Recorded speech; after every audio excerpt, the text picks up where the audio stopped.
Когда Чинан объявил стартовую цену на Deepal S09 в 240 тысяч юаней, это вызвало настоящий шквал обсуждений. Почему? А потому что этот автомобиль изначально готовился в конкуренты Lysian L9 и Aita M9. А все вы знаете, что они стоят гораздо дороже. Вы мне расскажете, что здесь все бюджетнее, чем у того же Lysian и Aita. Но нет, ребята.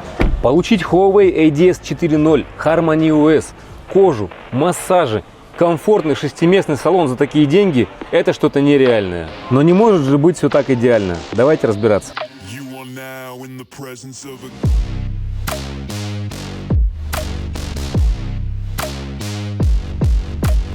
Deepal S09 – это не просто 6 сидений. Это полноценное продуманное пространство с внушительными габаритами. 5,2 метра в длину, 3,1 метр колесная база и идеально ровный пол сзади площадью 4,3 метра. Кстати, длина спального места 2,5 метра. Это полноценная кровать. Но, чтобы получить такую кровать, вам придется доплатить 5000 юаней за доп-опцию, которая так и называется – большая кровать. Потому что без покупки этой доп-опции все, что вы можете получить, это вот это. Если сравнить багажники, то среди конкурентов это самый большой багажник. 427 литров при разложенном третьем ряде. Если же его сложить, то в таком положении у нас получается 1392 литра. И как и у моего Polarstone, третий ряд очень грамотно сделан. При складывании он опускается вниз, образуя ровный пол. А теперь давайте представим ситуацию, что вы с семьей, большой, дружной семьей из 6 человек поехали в путешествие. И у каждого члена семьи свой чемодан, а у жены аж целых 2. Красота! Подожди, Леш, ты сказал у жены 2, а я насчитал 6 чемоданов. Сейчас покажу, где спрятан еще один. Друзья, смотрите, подпол у нас. Где мы в гибриде видели такой огромный подпол? Куда помещается ровно один чемодан. Вы понимаете, насколько грамотно было скомпоновано это пространство, просчитано все. Ну и, конечно же, мне очень нравятся вот эти кнопочки, которые автоматически у вас складывают задний ряд. Кресло второго ряда – это вообще отдельная тема. Массаж, вентиляция, подогрев – все здесь есть, даже атаманки с обеих сторон. И мы сейчас сравнили его с конкурентами, с Aita M9 и Lysian L9. И я бы не сказал, что здесь в чем-то они сэкономили на нем. Для более комфортного отклонения спинок среднего ряда продумали перемещение сидушек к центру с правой и с левой стороны. И отдельное внимание я хотел бы уделить вот этому центральному тоннелю, который, ребята, вы можете сдвигать назад. Смотрите, целиком, полностью.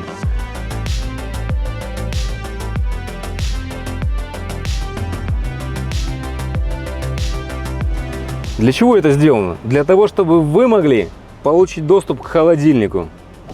Вот здесь, друзья мои, есть холодильник. Вот он.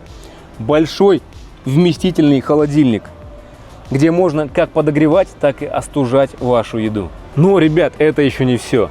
Здесь у нас есть большой, огромный телевизор. 21,5 дюйм.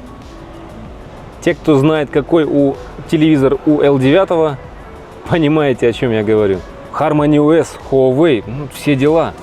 Отлично. Это все мелочи, скажете вы, но самое главное у нас вот здесь. Это последовательный гибрид, точно так же, как и Lysian и Aita M9. Здесь установлен генератор 1,5-литровый турбовый мощностью 150 лошадиных сил, что всего лишь на 4 лошадиные силы меньше, чем у Lysian L9 и на 10 меньше, чем у Aita M9. К техническому отделу добраться несложно, все это подрывается легко и просто. А здесь же у вас, как у владельца современного автомобиля китайского, доступ только к омывайке. Вот, пожалуйста. Газовые упоры, теплошумоизоляция. В общем, все здесь хорошо. Суммарная мощность электромоторов на 32 киловатта больше, чем у Lysian L9. И почти такая же, как у Aita M9. И вот здесь есть одно но. Ускорение у Lysian 5,3 секунды до сотни, здесь же 5,9 секунд. У Lysian, наверное, коэффициент лобового сопротивления лучше? Нет, у Lysian 0,302, а здесь 0,283. Тогда, наверное, из-за веса. Да, все так. Вес здесь на 100 килограмм выше, чем у Lysian L9. А почему?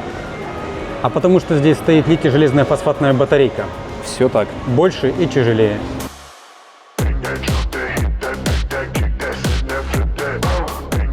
Ну что, поехали прокатимся. Как я изначально предполагал, мне здесь очень сильно не хватает приборной панели. Да, есть шикарная проекция 43 дюйма. Ну, для тех, кто не знает, это размер телевизора 43 дюйма на расстоянии 10 метров. Проекция классная, шикарная, она AR. Я скажу так, что далеко не каждому понравится смотреть в эту проекцию. То есть многие, конечно, будут выключать ее и пользоваться только центральным экраном. Но приятно, управлять приятно автомобилем. Мы сидим здесь, шумоизоляция. Сейчас у нас дождь, у нас открыта шторка. От мокрого асфальта шума немного. Я чувствую даже вот этот вот, как арки, они, так знаете, шумят благородно. Нету такого дешевого стука капель по каким-то не зашумоизолированным аркам. От стекол также все хорошо, звук такой глухой. Вот так и вот так. В общем, шумоизоляция неплохая. Стекла двойные. Через зеркало заднего вида обзор прекрасный. Просто огромное сзади стекло. Вид шикарный просто. Но, друзья мои, как я сказал, что есть но. Мне не хватило вылета сидушки. Колено у меня согнуто. Да, в Polarstone у меня тоже колено согнуто, я к этому привык, но для вот такого автомобиля, для такой посадки, все-таки здесь автомобиль такой, он гладкий, аэродинамичный, и здесь, конечно, хотелось бы сидеть гораздо покомфортнее, приятнее. Если, может быть, опуститься вниз, вот так вот, сделать себе посадку такую седановода, то все равно даже в этом положении колено у меня не выпрямляется. Это печально. Ну и сейчас мы проверим тот хваленый автопилот ADS 4.0 от компании Huawei. Активировали мы сейчас точку на карте. Смотрим, как же он проедет его. Ой, тут я ему сложную задачу поставил. Разворот в узком месте. Так, подъехал. Смотрите, как уверенно он выезжает. Смотрит по сторонам, никого нету. И едет дальше. Сейчас у нас версия в максимальной комплектации с лидаром на крыше. Ну что, с поворотом он справился. Вот здесь даже, сейчас он заехал, тут место какое-то, тут ямы вот эти глубокие, тут что-то он там машины, попытался в правый ряд, смотрит, там машины припаркованы, выехал. Разметка, кстати, здесь была такая размытая, размазанная. Сейчас он понимает, что ему нужно направо. Перестраивается. Видит, что в правом ряду машины припаркованы. Так, ага, пересекает сплошную. Так.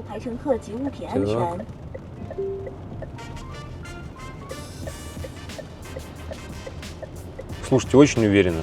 Прям очень уверенно. Я скажу так, что автопилот от BYD пока еще не такого уровня. Да, у них сейчас глаз Бога хорошо работает, все четко.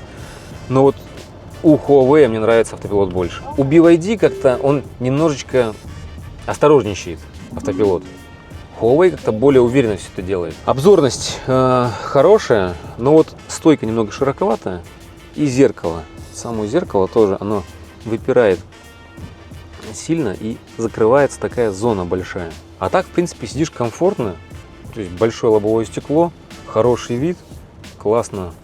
По педалям газ, тормоз, вообще все, замечаний вообще никаких нету. Оттормаживает, подгазовывает, все отлично, классно. Антон сейчас нам продемонстрирует динамику с 0 до сотни с полным салоном. Крены здесь на скользкой дороге делать опасно. Ну давайте попробуем. Аккуратненько, вот так вот. Раз, раз. Болтает машина. Ну, комфортная чувствуется подвеска. Сейчас мы еще давайте спорт переключим и проверим в спорте. Всего есть у нас 4 режима. Эко, комфорт, спорт и настраиваем режим. Настраиваем, соответственно, вы можете сделать все настройки под себя. Давайте посмотрим, что можно. Ускорение, руль, высота подвески, жесткость подвески, рекуперация и тормоз. В общем, все настройки можно менять. Это классно вообще. Давайте спорт режим. И сейчас мы проверим, как подвеска себя ведет в спортивном режиме. Но для начала мы похулиганим. Проверим радиус разворота. Многих это нервирует, особенно менеджеров, которые сидят с нами в машине. Один там от страха чуть не выбежал из машины. Но мы аккуратненько. Все, мы все пропустили. Максимально безопасно. Делаем все. Смотрите. Ну, слушайте. Хороший радиус разворота, да? Очень. Очень, да. Получается, 2,5 полосы. Вообще замечательно. Супер, мне нравится. Ну что, протестируем спортивную подвеску. Смотрите. Так, руль стал более такой жесткий, наливной. Подвеска, ну нет, валкая подвеска все равно. Все-таки этот автомобиль они проектировали как семейный, предназначенный для семьи. Ускорение заявленное максимальное здесь 5,9 секунд, поэтому здесь, конечно же, вы не будете соревноваться с кем-то на трассе. Посадка комфортная, если не считать самого дальнего положения кресла. В остальном, в принципе, все хорошо. Вот я могу сидеть вот так, в таком положении, могу ехать вот в таком положении. То есть здесь у нас тоже сам подоконник, он приятный, мягкий и с таким скосом. В общем, каждый под себя найдет удобное расположение. Регулировка руля в максимальной комплектации электрическая, если вы берете не ультра, механическая. И вот в электрической комплектации здесь, ну, конечно же, хорошо то, что вы можете настроить под себя, под разных пассажиров. Но если придется где-то менять настройку, то сделать это можно через горячие клавиши вот таким образом. Обратите внимание, как быстро работают электромоторы и звук электромоторов. Он не дешевый, жужжащий, а это хороший премиальный звук. Чувствуется, что система здесь стоит не дешевая. На первый взгляд. Сейчас я поставил самую мягкую настройку руля. Руль стал очень мягенький, такой приятный. Давайте мы немножечко поиграемся с ним. Спорт переключу. Немного он стал туже. Нет такой сильно большой разницы заметной, да, то есть у нас меняется жесткость, но не сильно, как есть в некоторых автомобилях. Для любителей прям совсем такого жесткого руля такое вы не получите в этом автомобиле. Все-таки, как я уже сказал, это комфортный, приятный автомобиль. Углы съезда и заезда здесь точно такие же, как у Lysian L9. 19 спереди, 21 сзади. По подвеске также все идентично. Двойные поперечные рычаги спереди, многорычажка сзади. И пневма. Диски вентилируемые как спереди, так и сзади. Пневма регулирует автомобиль как по высоте, так и по жесткости. Сейчас мы подняли его максимально высоко, да, Антон? Да. И давайте замерим клиренс в самом верхнем положении. 27,8 сантиметра до батарейки. Минимальное, что я нашел, это 21 сантиметр. Это где, под рычагом? Это спереди под защитой мотора. Опускай теперь вниз. Все. Опустилось. Так, ну что, давайте теперь проверим под батарейкой самое минимальное положение.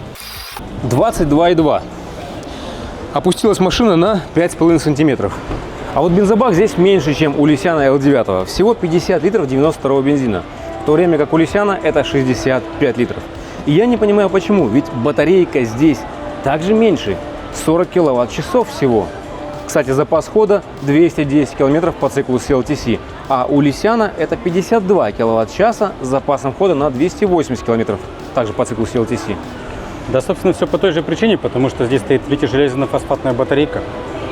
Она больше и занимает пространство. Больше места занимает. Ну, да. Кстати, да. Опять же, это плюс. У нас есть клиенты, которые ищут полноприводный гибрид с литий-железно-фосфатной батарейкой. Вот, пожалуйста, вот он. Ну, идеальный в северных регионах больше любят. В северных регионах, да, то есть он лучше для холодных условий. А вот если вам нужна мощная зарядка на 220 вольт и спортом медленной зарядки, то Lysian в этом плане проигрывает, потому что у него максимальная мощность 3,5 киловатта. Здесь же вы можете получить аж 6 киловатт. Максимальная мощность зарядки не указана, но расчетным путем мы вычислили, что она примерно равна 80 киловатт. Маловато, но для такой батарейки сойдет. Ширина автомобиля почти 2 метра, 1996 миллиметров. Давайте замерим салон. Спереди 1,52 м, посерединке у нас 1,52 м также. Задний ряд между подлокотниками 1,10 м. А если взять максимально широкую часть, где расположены плечи, то получается 1,28 м. До потолка 92 сантиметра. Ребята, а теперь самый страшный тест. Антон там боится уже. Полностью весь автомобиль в круг оцинкован. Толщина краски немножечко маловатая. Пороги 69 микрон. Здесь у нас 110. Но, тем не менее, в круг все оцинкованное.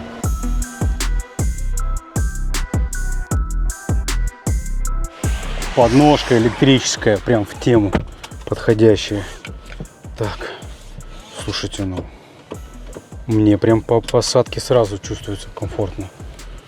Я вот за Лешей сел и все, ничего менять не хочу. А нифиг такие ноги длинные растить.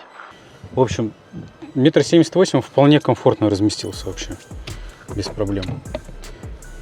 Так, что у нас по запасу хода? 79% на электричестве. А значит, можно, в принципе, проверить ускорение с 0 до 100. Полный салон, дождь. Все как мы любим. 3, 2, 1.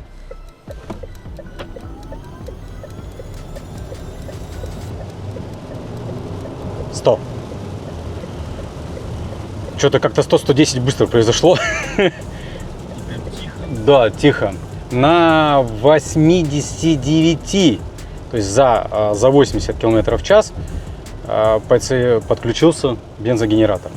Чуть-чуть так. Ну, только мне понравился, кстати, благородненький такой относительно. Мне нравится, что сейчас на спидометре показывает мне красным.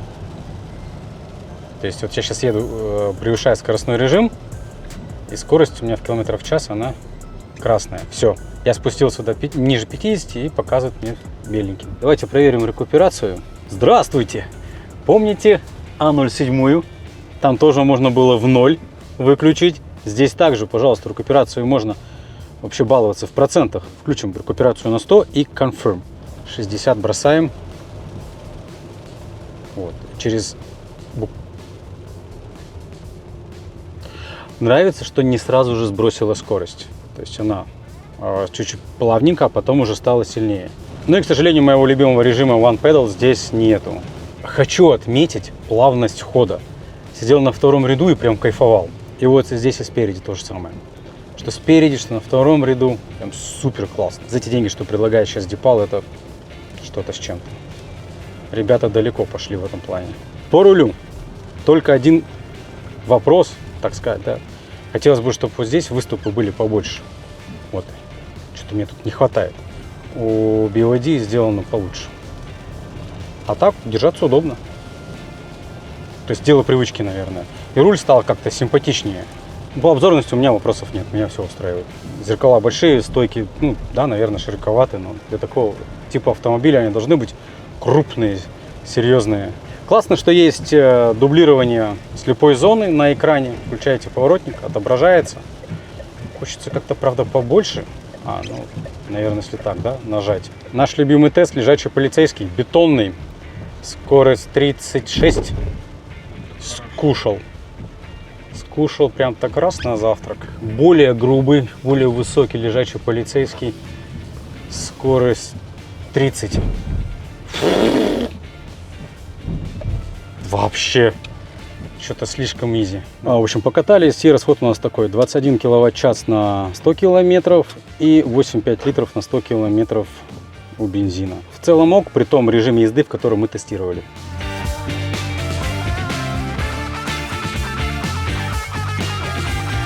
Цветовая гамма здесь не такая богатая. Экстерьер доступен в 4 цветах. Это серый, темно-синий, черный и белый. А вот интерьер представлен в 3 цветах. Песочный, белый и такой серенький. Антон, у автомобиля есть большое количество комплектаций. Какую посоветуешь купить нашим зрителям? Ну, я бы однозначно стал рассматривать только полноприводную версию. Начинается она от 280 тысяч юаней. Сейчас есть подарки в виде электроподножки, плавающего центрального туннеля за 20 тысяч юаней в подарок. Ну, собственно, и все. Наверное, на этом будет предостаточно. Можно взять и максимальную комплектацию, но там, по большому счету, вы ничего не получаете того, чего нету сейчас в предмаксималке. Самое интересное, в технологичном плане S09 ничем не хуже конкурентов. Здесь 2 15,6 дюймовых экрана сочных, 43 дюйма проекция с дополненной реальностью, беспроводная зарядка, быстрая и 21,5 дюймов экран на втором ряду. Кто сейчас такое может предложить за эти деньги, я не знаю. А плюсом ко всему у вас есть холодильник на 10 литров. Ну, еще одной фишкой этого автомобиля является, что здесь есть система от Huawei DS 4.0 со всякими разными приколюшками. Но вот одна из них, то, что в базу занесли более 300 тысяч парковок, куда автомобиль может заехать самостоятельно и также выехать. Где еще вы такое можете получить в бюджетном автомобиле? Ну и, конечно же, неоспоримым преимуществом является, что у Harmony OS есть английский язык. Пожалуйста, из коробки супер, красота. Также вы можете соединить свой телефон, и у вас будет здесь такой большой смартфон уже, в котором все ваши фишки будут присутствовать. Посадка, как по мне, более чем комфортная. Вот. Я при росте 1,78 м не достаю практически. То есть, ну, вот, надо вытянуть ноги вот так вот. Развалиться можно здесь прям супер комфортно. Пороги здесь закрыты, есть вот такой уплотнитель. Электроподножка идет сейчас в подарок. Вообще, это пакет опции, плавающий центральный туннель, и электроподножка продается за 20 тысяч юаней. Но сейчас, пожалуйста, при раннем оформлении вы получаете ее в подарок. И даже на третьем ряду вы можете разместиться супер комфортно. Есть дефлекторы, лампочка сенсорная, есть подогрев в 3 режимах. Можете спинку регулировать по наклону. Ну и в целом пространство для ног здесь предостаточно. Леш, сядь, пожалуйста, на второй ряд. Я сейчас настроил сидушку под себя. Отодвинул до максимума.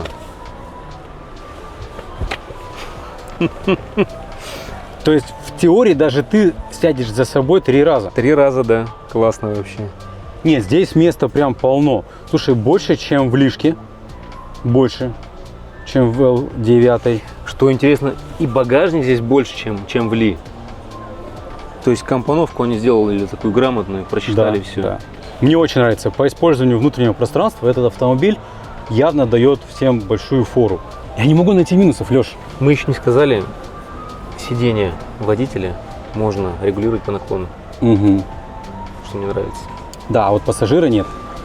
Минусы. Ну, слушай, минусы. Для меня минус главный – это то, что отсутствует приборная панель. Ну, прям, я не знаю. Я бы не смог ездить с проекцией. Я не люблю, вот, когда мне что-то перед глазами мешает. Кто тебе сейчас предлагает в таком большом формате за эти деньги вот это вот все? Никто. А тебе придется с чем-то смириться, получается. А если Трампчи S7? Но там другой тип гибрида, и он все же как бы двухрядный, а это трехрядный автомобиль. Ну да, Здесь да. есть пневмо. Если брать трехрядные, то, наверное, Сейчас с данным типом автомобиля может поконкурировать, мне кажется, только по цене непосредственно это BYD Tang L. Polar Stone. Polar Stone в 300 плюс тысяч. Да, и здесь тоже. Если брать максималку, 310 кстати, тысяч. у нас сейчас действует до сих пор та акция. Автомобили на экспорт Polar Stone с большой батарейкой мы продаем с приличной скидкой. Серьезно? Да. Так что плюс-минус где-то по деньгам, да, то же самое получается. Там тоже последовательный гибрид, огромная батарейка, Да. складываемые ряды, где не надо переплачивать тебе за дополнительный ряд. И там есть шикарная приборная панель. Но там нету пневмы. Да, пневмы нету. Для кого-то это плюс, для кого-то минус. То есть, ну, в целом вот так. Здесь мне подвеска очень понравилась. Мы действительно проезжали все вот эти вот бетонные лежачие полицейские, не замечая их даже. И по легким неровностям стыков ты совершенно не ощущаешь. Да. Ну, автомобиль действительно создан для того, чтобы либо ехать на дальнюю дистанцию, куда-то путешествовать по межгороду, либо по городу суетиться. Как они назвали? Семейный автомобиль. Откровенно говоря, если вы хотели себе автомобиль размера L8 по цене L6, пожалуйста, вот он. Вот он. Deepal S07 уже катается долго в российских условиях, и в принципе к нему нареканий не так много. Вы можете там поискать где-нибудь в ветках специализирующихся. В целом автомобиль полюбили. S07. G318 тоже многим зашел. По качеству там вопросов нету. Если не видели, посмотрите наш ролик. Ребята, автомобиль бомба просто. И опять же на него сейчас скидки идут. На G318. Что творят эти китайцы? Да, что творят? Получается, ну, уничтожают сами себя. Конечно, здесь в этом плане и весело, и грустно. Весело тем, кто хочет сейчас купить, грустно тем, кто потом хочет продать. Единственное, это то, что отсутствует приборная панель. И второе замечание – сидушка. Я бы хотел, чтобы она сдвигалась чуть-чуть дальше, ну, под мой рост. Ну, можно было сделать, реализовать можно было. Можно. Там чуть-чуть просто немножечко, ну, может быть, как-то Слушай, владелец ну, в под целом, себя может все кастомизировать. Да, кастомизировать рельсы можно, это делают на самом-то деле. Потому что, ну, руль выдвигается далеко, а сидушка нет. А больше я не знаю даже до чего докопаться. Вы знаете, мы любим докапываться, ребят. Ну, как нету бы, ну, кнопочек босса на переднем сиденье. Сдвигать сидушечку? Да, сдвигать сидушечку. Зато есть столик, который не надо где-то покупать. Хотел бы я сказать, что, блин, всего один, так он у всех всего один. У в таком всех всего форм-факторе. один, да. Кстати, изофиксы. 4 изофикса. Насадили сюда ребятню, включили 21,5 дюйм экран, музыки навалили, все счастливы и едем в Сочи. В общем, ребят, на этом мы наш обзор заканчиваем. Переходите в наши телеграм-каналы. В одном мы постим новости, в другом размещаем интересные объявления, про которые Антон сегодня говорил.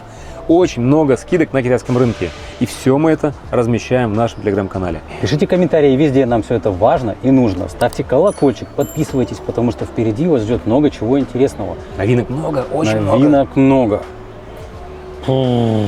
А с вами была компания PandaWay из Китая. Будьте с нами, и у вас все будет хорошо. Пока.